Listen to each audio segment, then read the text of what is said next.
these studies have given us more input about what specific calming strategies work. So I already told you about this one, the randomized control intervention. This was the walking, jogging versus stretching. This breath one I really like. This came out last December. So we're looking at inhalation versus exhalation. Okay? And inhalation, nasal respiration, entrains human limbic oscillation and modulates cognitive function. Doesn't that just give you tingles? So what it's telling you is, it's telling you that you have a system that when you are taking in breath, okay, you are getting one response. When you are putting out breath, you're getting another response. So inhalation offers a very different input and is calming. Exhalation is heavy work for the respiration muscles. So previous study about somatosensory input, heavy work is calming also. So either of those can be effective, but particularly the inhalation is the calming and self-regulating activity that has the impact on cognitive function, and that's what this study looked at. More to come. This is just the beginning. There are going to be so many more studies that look at breath. Because what are we doing in our classrooms? We have a lot of programs that look at mindfulness and meditation and yoga and breathing in classrooms. When I think back to the first tool I ever thought of for self-regulation, for calming, psychologists and social workers were using, it was breathing. Take 10 deep breaths.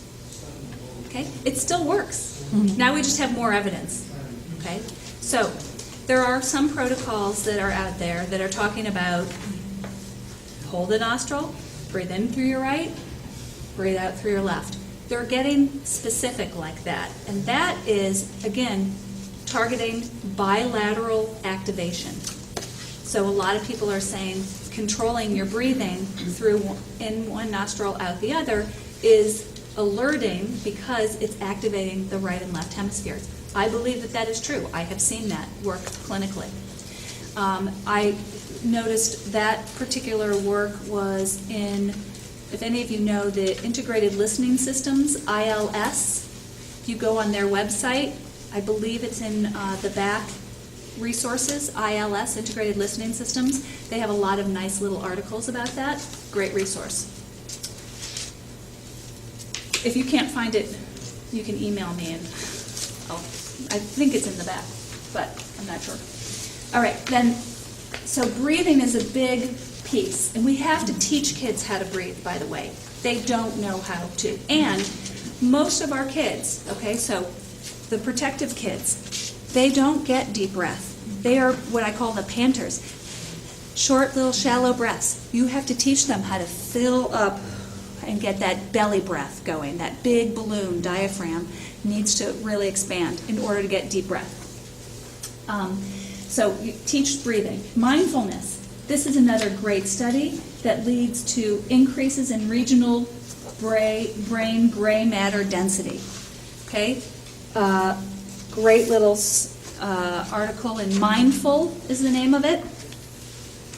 And this is what I do every morning, by the way. I wake up 30 minutes before my alarm goes off and I read in bed. Because there's so much, I can't keep up. And if I read at night, I'm going to sleep. It's not going to work.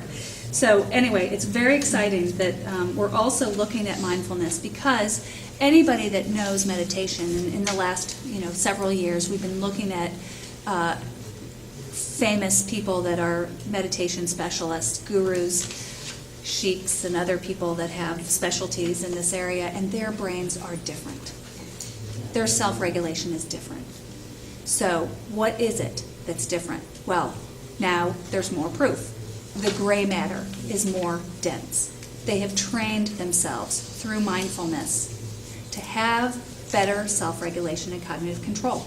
I can say that I see this also in some cognitive worlds and cultures, not in the United States, where families and parents ask their children to be self-regulated from a cognitive perspective, they can do it. So there was an article, in France, do kids have ADHD? So I went there to find out. Yeah, sure, some do. But in that society, children are asked to be still, and they learn at an early age to sit still.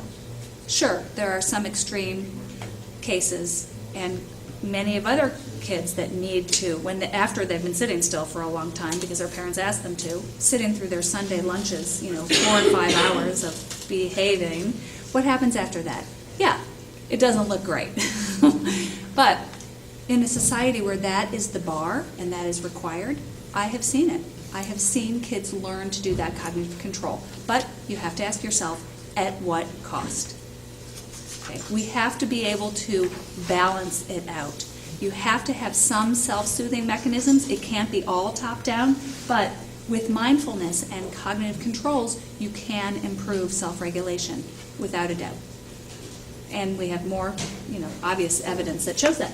Then the other piece I want to mention is the influence of music. Do any of you use music in your classrooms or practice? Yeah, most all heads are nodding. Okay, that's exciting to me because music also a very simple and inexpensive way to self-regulate at really basic levels. So for some kids that are the hardest kids to reach and to regulate, in training, giving them some sort of a background beat that helps them to have control is very powerful for them. Kids that seem out of touch, that seem difficult to reach, whether it's visually, eye contact, or with language, can organize themselves by entraining, and that means basically mirroring or connecting to and copying a beat. When we use entrainment, let's say we're shopping down Newberry Street, one of my favorite activities, and we walk into a store and we hear a favorite song. You start walking to that rhythm, to that beat in that song, and that is in training. Your motor system copies that rhythm. So we use this in our classrooms and at home to entrain that system. Whether we want more rhythm or more activity, or we want less activity and more calm. Problem is, a classroom full of kids, they're all at different levels, but we try to come up with something in between, right? Or we try to individualize it with headphones. We can do that too. But we can't be too different from where that kid is at. So if they are really kinetic and moving, you have to kind of start higher than you'd like and work your way down, okay? And training works that way. You can't have a big discrepancy between what you're going for and where that child is. So this study